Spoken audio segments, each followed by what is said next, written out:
Il est 23h sur Europe 1, l'heure des infos, présentée ce soir par Géraldine Wössner. Bonsoir Géraldine. Bonsoir François, bonsoir à tous. 90 000 supporters attendus dimanche sur le Champ de Mars à Paris où sera retransmise la finale France-Croatie. Le dispositif de sécurité sera lui aussi impressionnant. Les Bleus ont repris l'entraînement aujourd'hui. L'actualité de ce jeudi, c'est aussi la fin du sommet de l'OTAN. Donald Trump a quitté Bruxelles sur des déclarations beaucoup plus positives que celles qu'il a égrenées pendant 2 jours. Nous reviendrons sur ces montagnes russes avec Isabelle Horry. Dans ce journal également, la campagne inédite du gouvernement pour prévenir les feux de forêt. Un incendie sur 2 est dû à une imprudence. Et puis le Tour de France, 4e soir en jaune pour le Belge Greg Van Avermaet. Romain Bardet en revanche perd de précieuses secondes à cause d'un problème mécanique. À suivre aussi la météo de Valérie Darmon. Encore une très belle journée vendredi. Et bien sûr, coup d'œil sur vos journaux de demain. Une marée humaine est attendue dimanche sur le Champ de Mars à Paris où des écrans géants seront déployés comme dans toute la France d'ailleurs. Le week-end sera festif et un casse-tête sécuritaire pour les autorités. Entre les célébrations du 14 juillet et la finale France-Croatie, les forces de l'ordre s'attendent à des heures tendues dans un contexte où la menace terroriste reste très élevée. À Paris et dans sa région, Chloé Triomphe, un dispositif massif sera déployé. Oui, 12 000, c'est le total des forces de l'ordre mobilisées pour ce week-end festif à partir de vendredi soir, dont 4 000 pour la seule agglomération parisienne où il faudra sécuriser successivement les balles, le défilé du 14 juillet, le concert et le feu d'artifice au Champ de Mars le soir et bien sûr la finale de la Coupe du Monde dimanche. Tout a donc été prévu au plus large, restrictions très importantes de circulation, dispositifs anti-voitures béliers, anti-drones, interdiction de vente et de transport d'alcool dans les zones de forte concentration de foule et en particulier autour des Champs-Élysées et au Champ de Mars dans la même fan zone que pour l'Euro il y a 2 ans où 90 000 personnes sont attendues avec fouilles et palpations à l'entrée, une fan zone ouverte dès 13h. À cela s'ajoute le renfort des militaires de Sentinelle et la présence de 3 000 personnels de secours dans un contexte, rappelle le préfet de police, de risque terroriste toujours élevé. Chloé Triomphe du service police-justice d'Europe 1. Et les Bleus retrouveront un arbitre qu'ils connaissent bien pour la finale. L'Argentin Nestor Pitana a été désigné. Il avait arbitré le match Uruguay-France. Les joueurs ont repris le chemin de l'entraînement aujourd'hui. Tous n'étaient pas sur le terrain. Cyril de la Morinerie, vous êtes au stade de Glebovec. Certains ont été ménagés, mais les autres vous ont paru à la fois concentrés et heureux en fait. Ah oui, la joie au cœur et sous un franc soleil devant des journalistes du monde entier, notamment des Brésiliens, Mexicains, Chinois, Croates qui étaient présents. Ceux qui espéraient voir Mbappé, vous l'avez dit, faire un numéro balle au pied ont été déçus. Le prodige est resté à l'hôtel, tout comme 5 autres joueurs. Et entraînement léger, joyeux pour Matuidi, Kanté, Hernandez, Pogba, mais aussi Griezmann. Ils ont fait quelques tours de terrain. Ils ont affiché de nouveau leur complicité. Antoine Griezmann, par exemple, s'est transformé en gardien de but le temps d'une frappe de Paul Pogba, qu'il n'a pas réussi à arrêter. Fou rire général. Les remplaçants ont de leur côté effectué un entraînement plus poussé. Il y a eu des exercices balle au pied. L'entraîneur Guy Stéphane a crié à plusieurs reprises « Lève la tête, hop, hop, hop » pour leur demander de mettre du rythme. Ça s'est terminé par une petite opposition. Pas question donc de changer les habitudes. C'est important, d'autant que Paul Pogba a encore rappelé ce matin que le plus dur restait à accomplir. Moi, j'ai toujours appris qu'une finale, ça se joue pas, ça se gagne. D'avoir cette mentalité-là, de rien lâcher.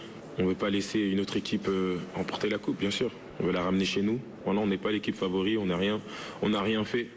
On veut chercher quelque chose et voilà, on va tout faire pour le faire.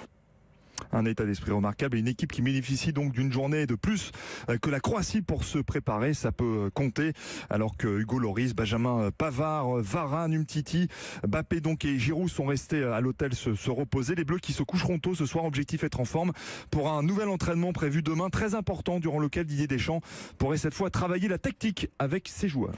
Merci Cyril de la Morinerie. Emmanuel Macron assistera dimanche en personne à la finale. Le président qui était à Bruxelles aujourd'hui pour le sommet de l'OTAN n'a pas voulu livrer de pronostics sportifs. En revanche, il a salué les avancées du sommet dont l'OTAN sort beaucoup plus fort selon lui. C'était pas gagné au vu des tweets rageurs que Donald Trump a publiés tout au long de ces 2 jours. Finalement, Isabelle Horry, le président américain, a crié fort, mais il a dit oui à tout. Et pourtant, des cris, il y en a eu. Encore en fin de matinée pour ce deuxième jour de sommet. Le président américain a fait un nouvel esclandre dans la session consacrée à l'Afghanistan et à l'Ukraine. Les dirigeants de ces pays ne savaient plus où se mettre. Il a interpellé Angela Merkel en pleine réunion, toujours sur les dépenses militaires. Le secrétaire général de l'Alliance a dû convoquer une session à huis clos. À la sortie, Donald Trump était transformé aux anges. Il a donné une longue conférence de presse. Je leur ai fait comprendre que j'étais extrêmement mécontent et ils ont pris des engagements substantiels en plus. Maintenant, nous sommes très contents. L'OTAN est très puissante, très forte, beaucoup plus forte en tout cas qu'il y a 2 jours. Certains se demandent si vous n'allez pas envoyer des messages Twitter très différents dès que vous serez dans l'avion. Non, ce sont les autres qui font ce genre de choses, pas moi. Moi, je suis cohérent, je suis un génie très stable. Et c'est vrai qu'à cette heure-ci, il n'a écrit qu'un « merci l'OTAN » sur son compte Twitter. Pourtant, sur le fond, soyons clairs, il n'y a eu aucune modification de la déclaration finale du sommet, préparée quelques jours avant. Pas une virgule de changé. Alors bien sûr, les Européens ont senti la pression, mais ils s'y attendaient. Et depuis 2014, tous sont déjà en train d'augmenter leur défense militaire. La France sera à 2% du PIB en 2025, comme prévu, a assuré Emmanuel Macron. Trump avait exigé que ça soit fait immédiatement. Et visiblement, personne n'a prévu d'obtempérer. Merci Isabelle Horry. Donald Trump qui a été accueilli ce soir par des manifestants à Londres et près d'Oxford où il devait dîner avec la première ministre Theresa May. Sa visite en Grande-Bretagne doit durer 4 jours. Les contours d'un accord commercial post-Brexit entre les 2 pays doivent être discutés. Dans le reste de l'actualité ce soir, Gérard Collomb condamne un comportement inadmissible. Une vidéo captée par des caméras de surveillance dans le nouveau tribunal de Paris fait beaucoup parler. On y voit un policier frapper violemment un prévenu menotté. Le fonctionnaire placé en garde à vue en début de soirée a été suspendu dans l'attente des conclusions de 2 enquêtes ouvertes, judiciaires et administratives. L'une porte sur des violences par personne dépositaire de l'autorité publique. Le mot race disparaît de l'article 1er de la Constitution. Les députés ont voté aujourd'hui ce changement très symbolique par un scrutin unanime. La nouvelle formulation assure l'égalité devant la loi de tous les citoyens sans distinction de sexe. Le vote a été salué dans l'hémicycle par une ovation debout des parlementaires présents. Ce changement, bien sûr, ne sera définitif que si la réforme constitutionnelle aboutit. Une information inquiétante à l'heure des départs en vacances. Le contrôle aérien français est au bord du burn-out. Un bug informatique a fait disparaître fin juin une partie des informations sur les avions en vol. On savait nos systèmes vétustes, Aurélien Fleureau, mais quand même pas à ce point. Oui, et c'est ce que montre cette panne du 26 juin dernier à Brest. Pendant une dizaine de minutes, un avion a totalement disparu des écrans radars. Donc le risque de collision avec un autre avion était réel. Cet appareil fantôme s'est même approché à moins de 3000 nautiques d'un autre avion, alors que la norme c'est 5000 nautiques minimum. Et si le système peut tomber en panne, c'est qu'il est vétuste selon le rapport du sénateur Vincent Capo-Canellas. La France est très en retard, c'est ce qu'il a rappelé sur notre antenne dans le débat d'Europe Midi. On a un vieux système sur lequel on implante des éléments nouveaux. Et donc c'est à ce moment-là que des bugs peuvent apparaître. Et en fait, on a à peu près 20 ans de retard par rapport à nos grands voisins européens sur la modernisation du contrôle aérien, sur les logiciels, les matériels. Ça pose un problème de capacité, c'est-à-dire la capacité de traiter beaucoup de vols en même temps, ça génère du retard. Et puis moins de capacité pour nos aéroports, moins de facilité à se déplacer, des surcoûts pour les compagnies. Un exemple démontre ce retard. Le contrôleur aérien français est le seul en Europe à encore utiliser des petits bouts de papier sur lesquels il note les routes des avions. Ailleurs, c'est informatisé et ça va beaucoup plus vite. Merci Aurélien Fleureau. C'est une statistique qui pourrait vous surprendre. Un feu de forêt sur 2 en France est dû à une imprudence et serait donc évitable. Le gouvernement lance une campagne inédite cette année pour alerter les Français et leur apprendre lors d'Autriche les bons comportements pour éviter les drames. Oui, des feux de forêt qui pourraient donc être évités avec les bons gestes. En France, il y a eu l'an dernier 4000 incendies qui ont parcouru 25 000 hectares, essentiellement dans le sud. Et donc, pour cette campagne, une affiche jaune et blanche a été conçue et sera diffusée dans les régions les plus touchées par les incendies, dans 32 départements du sud de la France et sur Internet. Une affiche qui rappelle les conseils élémentaires, ne pas allumer de barbecue aux abords des forêts, ne pas faire de travaux qui créent des étincelles, ou encore rester confiné chez soi en cas de feux de forêt. 80% des incendies se déclenchent à moins de 50 mètres des habitations. Les feux de forêt sont de plus en plus nombreux dans le monde et avec le réchauffement climatique, ils pourraient s'aggraver, disent les scientifiques, devenir plus fréquents, plus intenses. Il est également probable que la saison des incendies de forêt s'allonge dans l'année, passant de 3 mois à 6 mois dans les décennies qui viennent. Merci Laure d'Autriche. Et on part sur le Tour de France, 6e étape aujourd'hui, remportée par l'Irlandais Dan Martin à Mur de Bretagne. Le Belge Greg Van Avermaet conserve le maillot jaune.